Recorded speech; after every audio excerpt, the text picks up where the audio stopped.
मुझे भी अपना मोटो व्लॉगिंग चैनल ओपन करना था। बहुत दिन से मैं इसके बारे में सोच रहा था। मैंने कैमरा भी परचेस कर लिया था, बाइक भी ठीक ठाक है मेरे पास, बट कुछ रीज़न की वजह से मैं इसको अभी स्टार्ट नहीं कर पा रहा था। तो फाइनली एक और स्टेप मैंने चला है अपने मोटो व्लॉगिंग के लिए, और मैंने ख़रीद लिया अपने लिए एक नया हेलमेट। और ये है वो हेलमेट, एक्सॉर का अपेक्स वेनमस ये हेलमेट है। और बिना देर किए चलिए इसको ओपन करते हैं।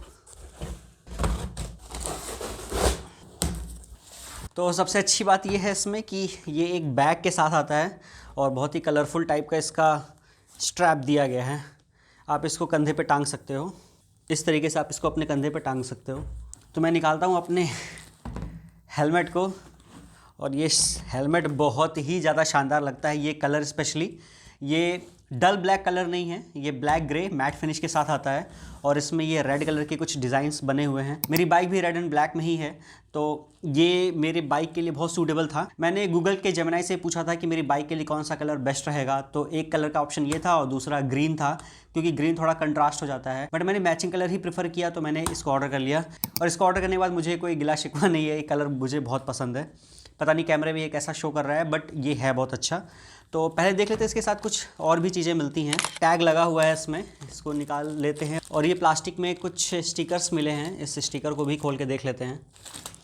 ये आई थिंक ये हेलमेट के स्पॉइलर के लिए यूज़ होगा, और इसमें एग्जॉर का स्टिकर है और ये अच्छा है। और साथ में ही इसमें रिफ्लेक्टर स्टिकर भी मिला हुआ है एडिशनल, और इसके साथ ही आपको अलग अलग ब्लड ग्रुप के स्टिकर्स भी मिले हैं। जैसे जो भी ब्लड ग्रुप आपका है, आप उसको हेलमेट पे, अपने बैग पे, किसी भी जगह पे आप इसको लगा सकते हो। इन केस आप एक्सीडेंट में अनकॉन्शियस हो गए और आपको ब्लड की ज़रूरत है, तो तुरंत आपको ब्लड मिल जाएगा अगर आप इसको लगा के रखते हो। अच्छी चीज़ है, एक्सॉर वालों ने इतना ध्यान दिया है। और इसमें एक चीज़ लिखी हुई है, in case of accident do not remove the helmet unless you are doctor और मेडिकल असिस्ट। तो अगर किसी का भी एक्सीडेंट हो जाता है रोड पे, अगर आप उसको देखते हो तो उसका हेलमेट मत निकालना। इसके साथ ही आपको मिलता है ये एब्जॉर्ब जेल, ये मॉइस्चर को मेनली रिमूव करने के लिए यूज़ होता है, ये हेलमेट के साथ ही है। और इसके साथ ही ये हेलमेट का स्पॉइलर, इसको लगाने के बाद ये बहुत ही ज़्यादा खूबसूरत लगेगा। बस इसके बाद और इसमें कुछ भी नहीं मिलता है। साथ ही एक चीज़ और आपको दिखा दूं कि इसका जो ये लॉक है वो ट्रेडिशनल लॉक नहीं है जो नॉर्मल हेलमेट में आता है, कि एक क्लिप होता है, आप उसको अपने हिसाब से लगा देते हो। इसको बोलते हैं डबल डी रिंग, और ये सबसे मजबूत माना जाता है। इसको लगाने के बाद किसी भी तरह के एक्सीडेंट में आपका हेलमेट निकलेगा नहीं। तो दोस्तों अब बात करते हैं इसके डिज़ाइन की। इसका डिज़ाइन बहुत ही खूबसूरत है, और केवल ब्यूटी नहीं, इसका एरोडायनामिक भी बहुत बेहतरीन है।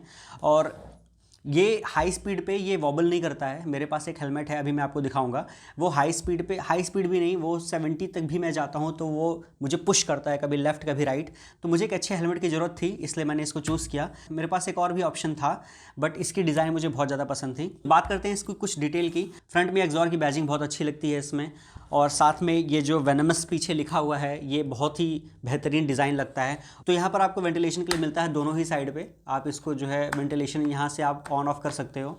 इसके साथ ही वेंटिलेशन फ्रंट में भी दिया गया है, फ्रंट में भी यहाँ से आप ऊपर नीचे करके अपना वेंटिलेशन सेट कर सकते हो। साथ ही पीछे भी आपको वेंटिलेशन के लिए शाफ्ट दिए गए हैं यहाँ पर। बात करते हैं इसके फ्रंट प्रोफाइल की, तो इसके क्लियर वाइजर को ऊपर नीचे करने के लिए यहाँ पर मैकेनिज्म दिया गया है, और यहाँ पे ये जो छोटा सा बाहर निकला हुआ है, आप इसको, इसकी हेल्प से आप इसको ऊपर कर सकते हो, ये ऐसे। और इसके साथ ही आपको अंदर मिला है एक सन वाइज़र पे भी एक स्टिकर लगा है, और फ्रंट पे भी एक स्टिकर लगा हुआ है।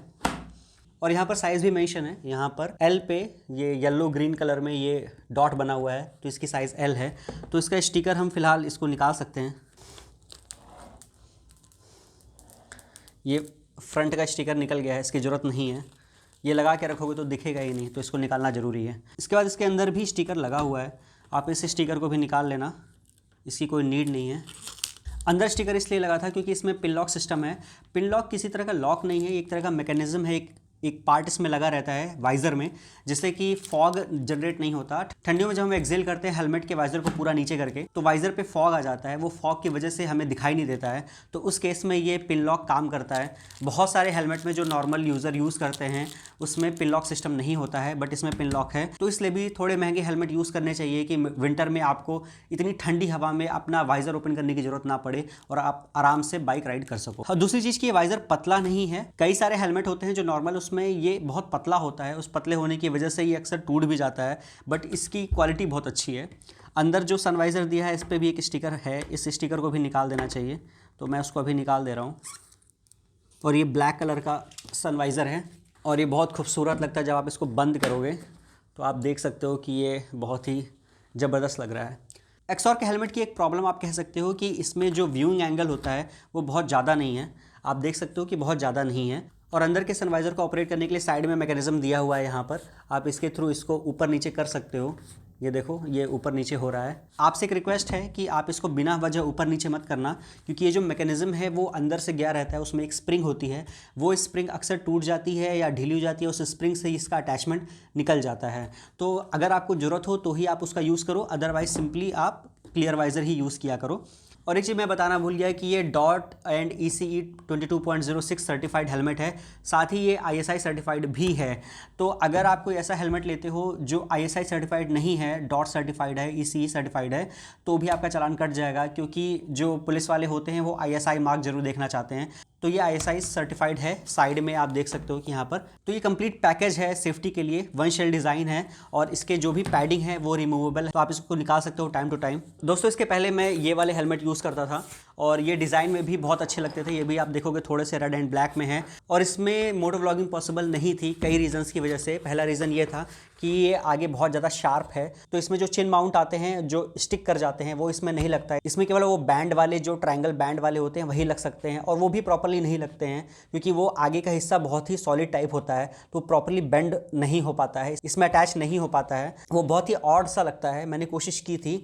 और सेकेंड चीज़ जो इसमें बहुत प्रॉब्लम आती है वो ये है कि यहाँ पर चिन पैड नहीं दिया है, तो पूरा विंड ब्लास्ट आता है आपके माइक पे और कुछ भी सुनाई नहीं देगा। आप कितना भी नॉइस रिमूवल वाला सॉफ्टवेयर यूज़ कर लो, कोई फ़र्क नहीं पड़ेगा, वो नॉइस नहीं जाती है। और सामने वेंटिलेशन प्रॉपर हमेशा रहेगा। कोई भी यहाँ पर गार्ड नहीं दिया गया है कि मैं चाहूँ तो वेंटिलेशन ना हो, जिससे कि आगे विंड ब्लास्ट ना आए। इस तरह के हेलमेट 2000 के आसपास मिल जाते हैं, तो ऐसे हेलमेट मत खरीदना अगर आप सोच रहे हो कि आपको मोटो व्लॉगिंग करनी है। वहीं आप इस हेलमेट में देखोगे तो यहाँ पर एक प्रॉपर चिन पैड दिया हुआ है।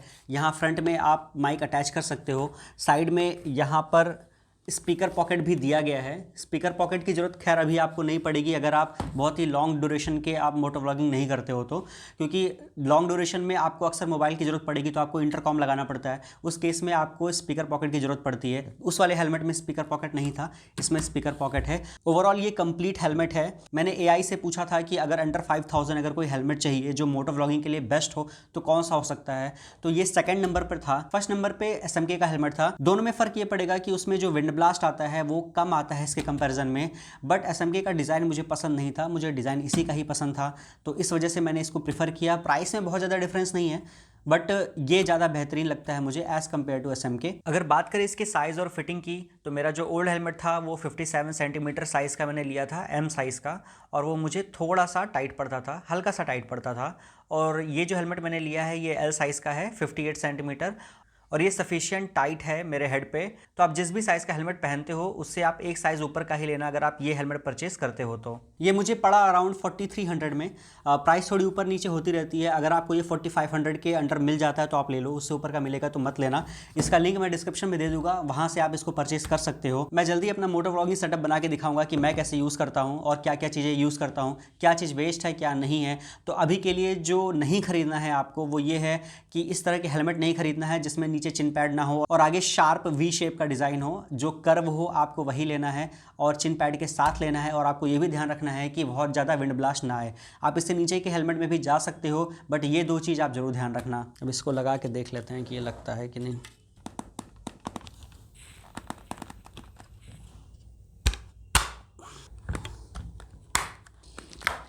ओह, तो फाइनली ये लग गया। बहुत डर लग रहा था मुझे इसको लगाने में, और ये लग गया है। तो मैं इसको निकालूंगा नहीं, बट मैं बता दे रहा हूँ कैसे लगेगा।